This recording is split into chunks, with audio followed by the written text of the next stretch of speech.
I can't take it anymore. Please, let's get a divorce. I whispered as I pressed my head against the cold floor. It had been 15 years since our son was born and I started working at my in-laws' factory. Because of being family, I never received any salary and endured being treated like a housemaid. My father-in-law refuses to change his ways, and my mother-in-law constantly interferes with how the employees are treated.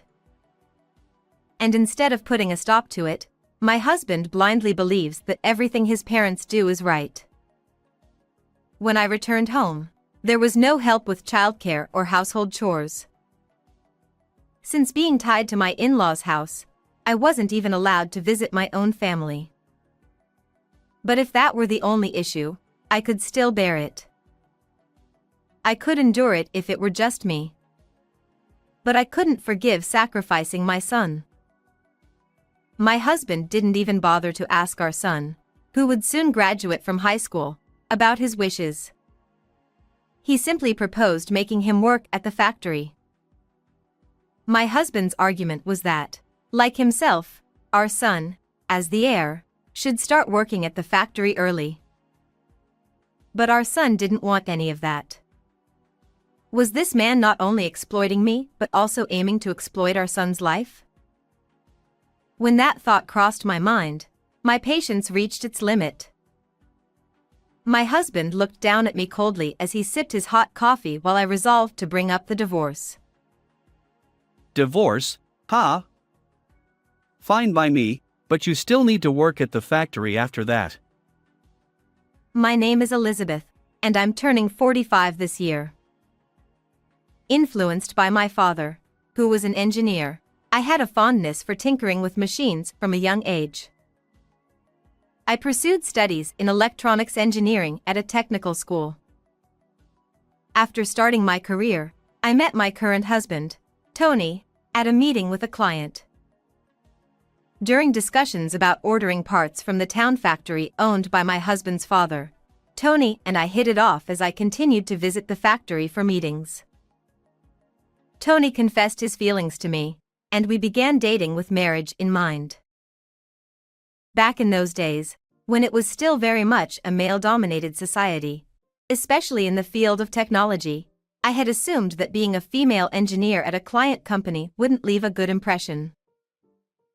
However, contrary to my expectations, his parents welcomed our relationship with smiles. Although I had pride in acquiring top-notch technical skills while working as a temporary employee at various companies, I was quite inexperienced in matters of love. So, when his parents accepted me, I remember feeling truly relieved. That was when I found out I was pregnant. Several months after getting married, when my period didn't come and I went to the hospital, it turned out I was pregnant. When I told my husband, he was so flustered that he spit out the coffee he was drinking, then jumped up with joy. It was like a festival. Pregnancy prompted me to resign from the job I had until then, and without any doubt, I nodded in agreement to my husband's suggestion that I should work at my in-laws' factory once the child was born. Nowadays, it may not be necessary to accept quitting work upon marriage, but at that time, it wasn't uncommon for women to leave their jobs and move into their husband's family home after getting married. Additionally, I indeed had the desire to support the family as a member of my husband's family. We quickly tidied up the detached house at my in-laws' place and began living as a family of 3, including our son in my belly, without any interference. However, it wasn't until I gave birth to our son that I finally realized something. My husband didn't help with any household chores. Even though I became a full-time housewife, managing all the household tasks while caring for a young child turned out to be much more challenging than I had imagined. Even when our son cries, my husband doesn't comfort him, and when I'm changing diapers, he just complains, asking if dinner or bath time is ready. Even when I beg him to help a little, he dismisses it, insisting that household chores and childcare are women's duties. He, unemployed as he is, starts yelling that I should just do it.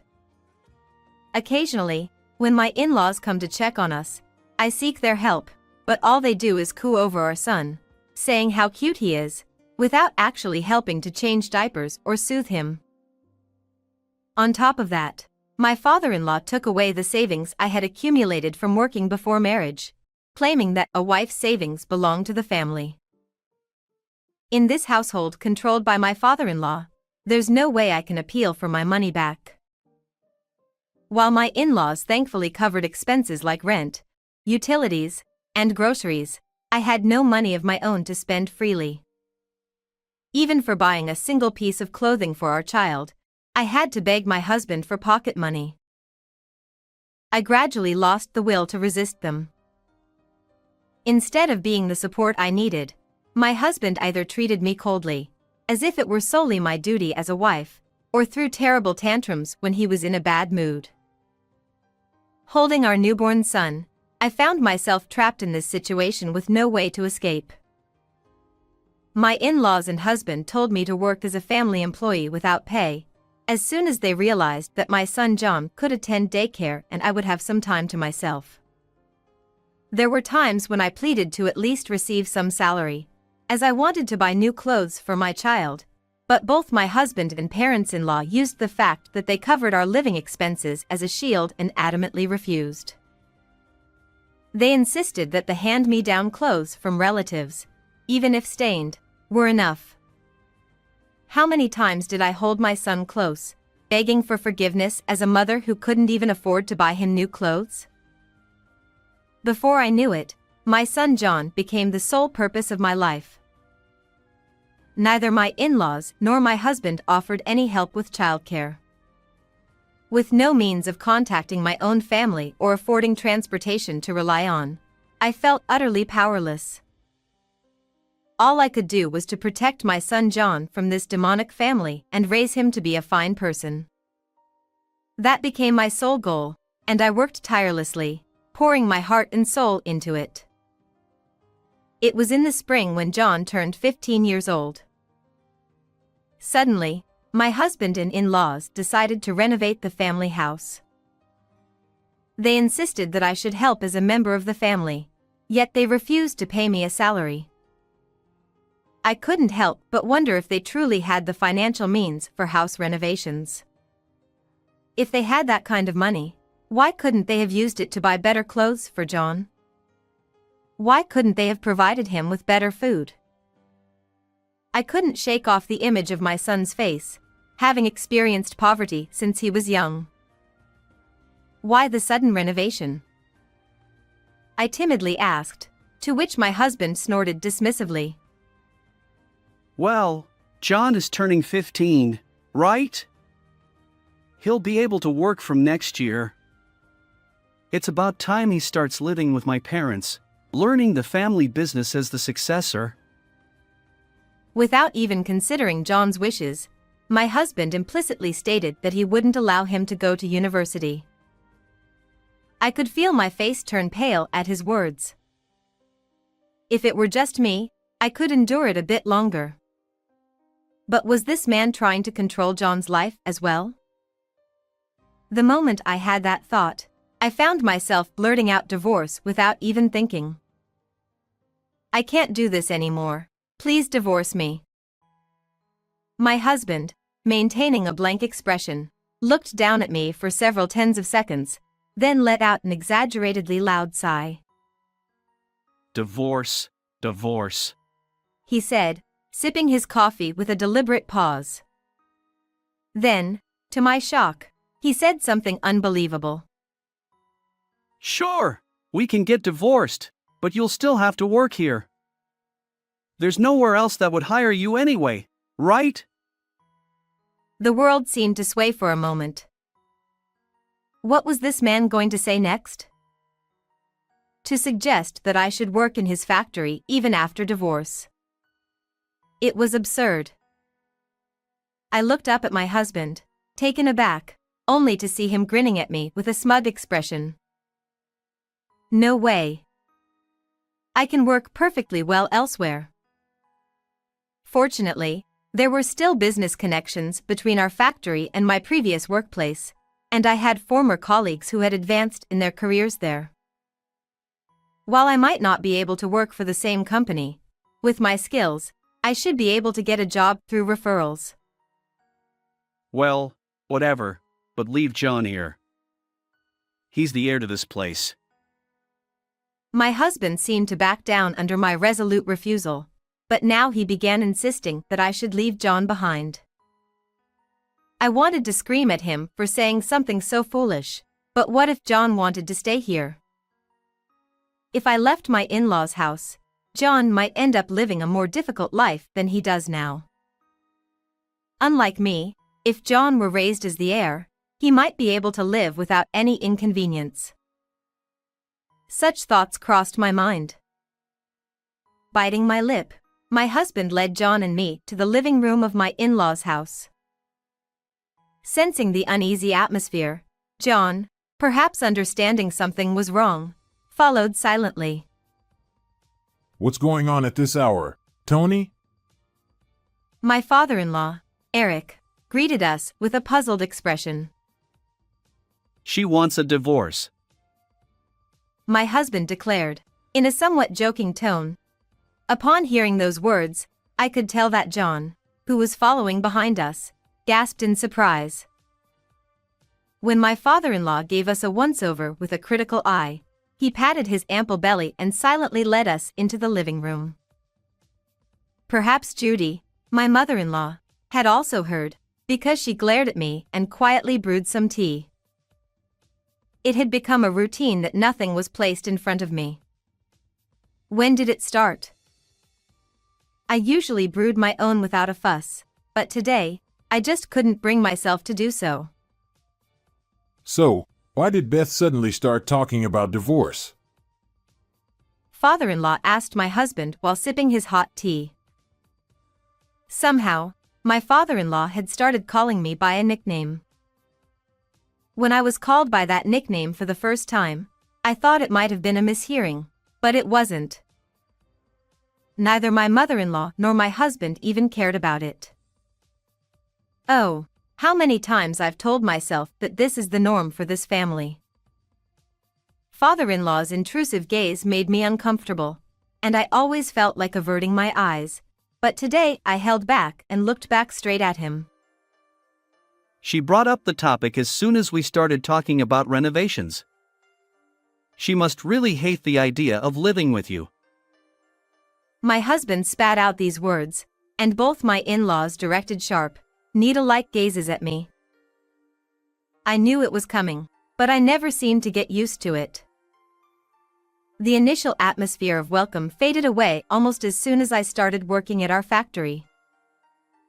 The first time I expressed an opinion about the production line at the factory, my father-in-law erupted in fury, insisting that his way was the best. But what seemed to bother him even more was that I didn't give up on suggesting improvements and insisted on making good products. My opinion, dismissed as just a woman's interference, led to a period of harassment from my father-in-law. Looking back, it might have been from around that time when I started receiving rough treatment from my in-laws. Although he's now retired, my father-in-law occasionally shows up at the factory, claiming to be a supervisor, just to check if things haven't changed his way. Employees always work nervously, fearing they might become targets. As for my mother-in-law, despite knowing nothing about the factory, she sometimes randomly interjects her opinions. The employee management is especially terrible. If they don't like someone's greeting, they'll cut their salary. If someone brings refreshments, they'll suggest giving them a bonus. They change employees' treatment based on their mood. Even after my husband became the CEO, this didn't change. He never questioned it, instead reflecting his parents' decisions. For my husband, if his parents say something is black, no matter how white it may be, it's black. I've been apologizing to them every day, knowing we couldn't survive if employees quit. But even that didn't please my in-laws or my husband. Please, I want a divorce, I said, without giving any reasons, bowing my head again. My hands trembled as they touched the floor, wondering how harsh the words thrown at me would be. However, contrary to my expectations, my father-in-law easily agreed. If you insist, there's no helping it. Sometimes things just don't work out. When I lifted my surprised face, he wore the same unpleasant smirk as my husband. A shiver ran down my spine. Do as you please with the divorce. But I won't allow you to quit the factory. As compensation, you will continue working for free as you have been. What are they saying to me? Compensation? What does that even mean? What have I done to deserve being exploited by them like this? As I trembled nervously, my mother-in-law gently asked John. John, you'll stay with us, won't you? Leaving with Elizabeth will only make you poor. I panicked and looked at John. For me, it might have felt like walking on needles, but it wasn't necessarily a bad environment for John. He probably didn't know about my husband's intention to make him start working right after high school. Maybe John would choose to stay here after all. When John, who had been silent until then, finally spoke, I was so afraid that I involuntarily closed my eyes. I'm going with Mom. Without hesitation, he firmly declared his decision, and I looked up at John. He smiled kindly at me, despite my probably pathetic expression, and then turned his gaze sternly toward my in-laws and husband. John, you're the heir to this family. I won't allow you to leave. My husband shouted angrily. John, please reconsider what you're saying. John, who do you think raised you? Seemingly shocked by John's determination, my mother-in-law hurriedly tried to persuade him, while my father-in-law, even more than my husband, turned red-faced and spat out his words in agitation. But John, as if protecting me, spoke up clearly once more. It was Mom who raised me. I've never once thought of Dad, Grandpa, or Grandma who bullied Mom and never took care of her as family. When did my son's back become so strong? The son I thought I had to protect is now protecting me. Despite feeling pathetic, I couldn't help but feel incredibly happy. It was a story I heard later from the family court mediator, but apparently, my husband and in-laws, panicking at the thought of losing their heir, consulted a lawyer acquaintance to see if there was any way out. However, unlike in the distant past, ultimately, the child's opinion takes precedence in such matters. Especially if a soon-to-be adult, like our 15-year-old son, has clearly chosen his mother, overturning that decision would be difficult. Reluctantly, my husband gave up custody of our son and begrudgingly agreed to asset division. However, when I requested payment for the wages I had earned while working for my in-laws all these years, they flatly refused, claiming I wasn't an employee and that I had been helping out of my own accord. After the discussion with my in-laws, the next day, I gathered a few belongings with my son and returned to my parents' home, where I hadn't been able to go for many years. My parents were surprised to see their daughter and their grandson, whom they hadn't seen since he was a child, suddenly return, but they welcomed us warmly without saying a word. I'm sorry I couldn't come back for so long. What are you talking about? I'm sorry for not realizing sooner. As soon as I explained the situation and apologized tearfully, my mother cried even more than I did and hugged me and John tightly. That evening's dinner overflowed with enthusiasm from my mother and father's homemade dishes, making it a peaceful time for me, a rare occurrence lately. The next day, the telephone in the living room of my parents' house rang loudly. It was my husband calling. I was about to hang up immediately, but I heard a sense of urgency in his voice mentioning employee, prompting me to listen intently. What's wrong? Was there an accident? The first thought that came to mind was an accident involving an employee. Perhaps someone got caught in machinery, or something happened during their commute. Just come home as soon as possible. We'll talk about it then. Without further explanation, I hurriedly headed to my in-laws' factory. The usually noisy factory, filled with the sounds of machinery, was oddly silent today. Puzzled, as I stood there, my husband and in-laws rushed towards me.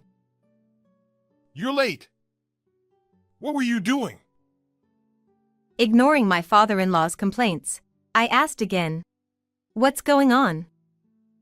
Was there an accident? Did someone get hurt?" No, all the employees quit. In my hurried inquiry, the unexpected words reached my ears. Did they quit? All of them? I repeated in disbelief. Such signs were nowhere to be seen yesterday. No, maybe one or two were already fed up with my father-in-law's unreasonable demands. Or was it my mother-in-law nagging again? Although there were some instances, it wasn't expected for all of them to quit suddenly. Seeing me bewildered, my husband spoke with a sense of bitterness. It's because you left. As soon as they heard you were divorcing and leaving, they all quit. As my husband stomped around in anger and shouted, I felt as if I were watching him from a distance, detached. Even after retiring, my father-in-law continues to interfere in the management and work processes, while my mother-in-law, upon noticing disliked employees, urges my husband to reduce their salaries. My husband takes their words seriously and reflects their attitudes in the management decisions. Due to their outrageous attitudes, employees have been growing increasingly dissatisfied year by year. It has been my role for the past 15 years to somehow intervene and mediate between them to prevent their anger from exploding.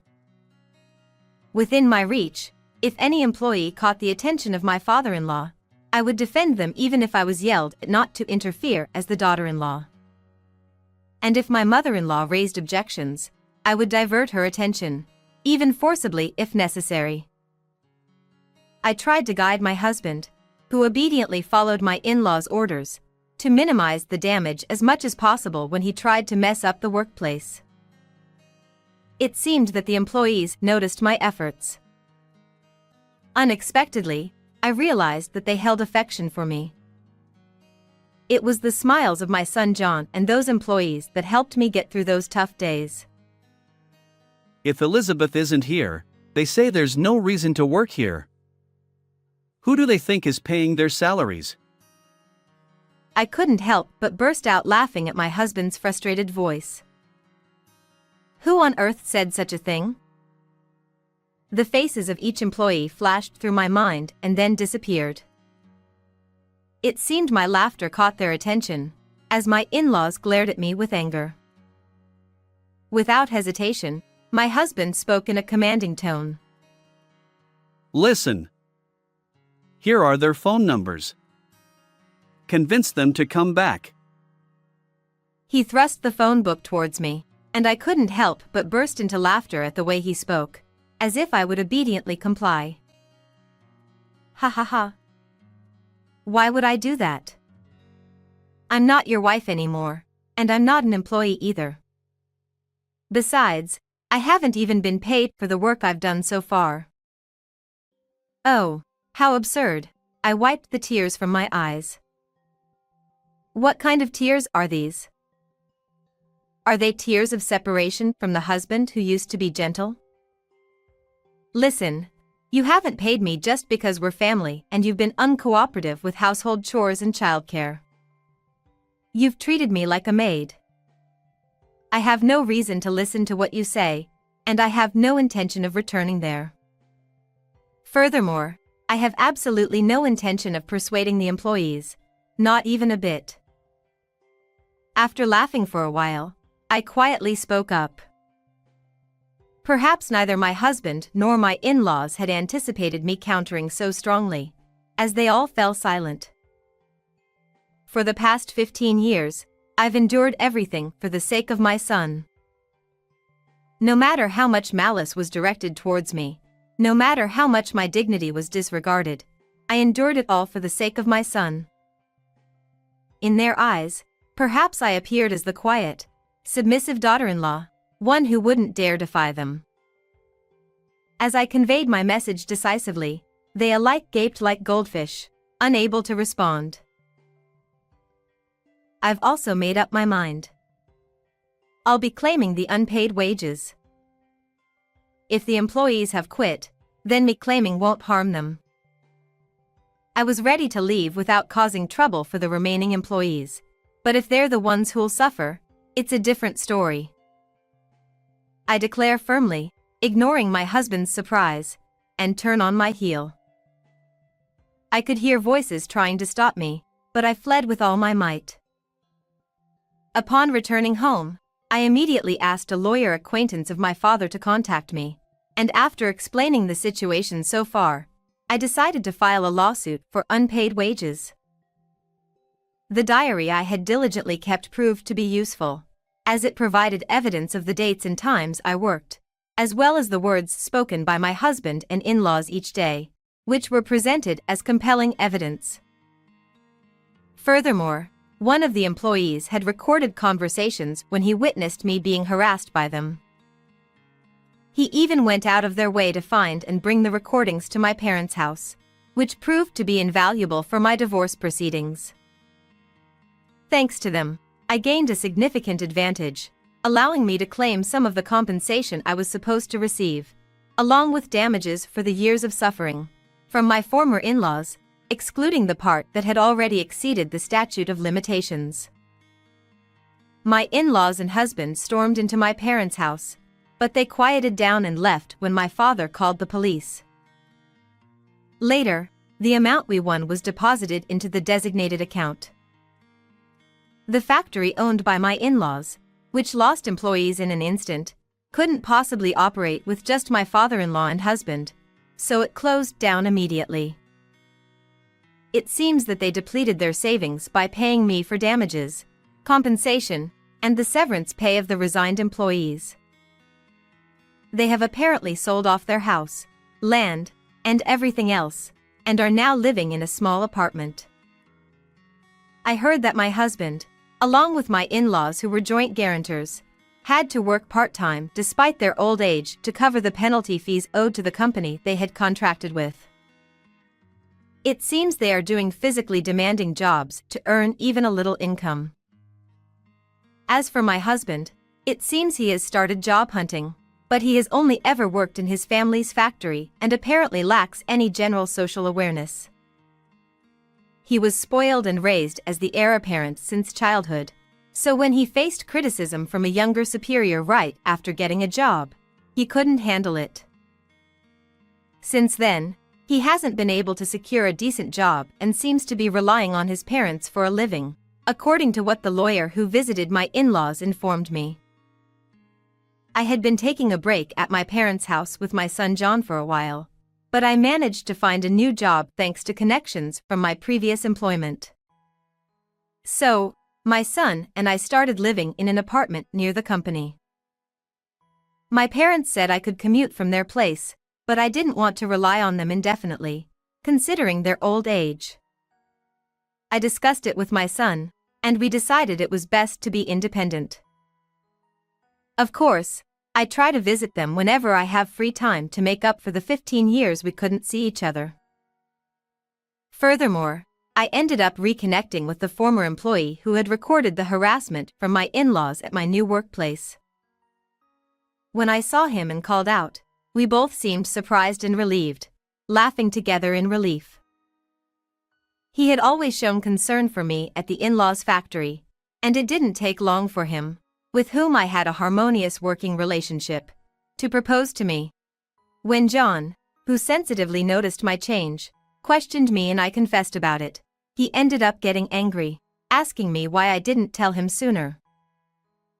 It seemed John remembered him well and quickly grew fond of him. Despite the challenges posed by my former in-laws, John must have had his own thoughts and feelings about his blood-related father and grandparents. However, those concerns quickly vanished when I saw John and my new husband bonding while happily building model kits together. "All right, time for dinner, you two," I called out as I served freshly made meat spaghetti. Both at work and at home, I feel an overwhelming sense of happiness. It's almost scary how happy I am. Those difficult days were perhaps meant to lead to the happiness we have today. I'm sure the day when the three of us laugh off those tough times together isn't too far away.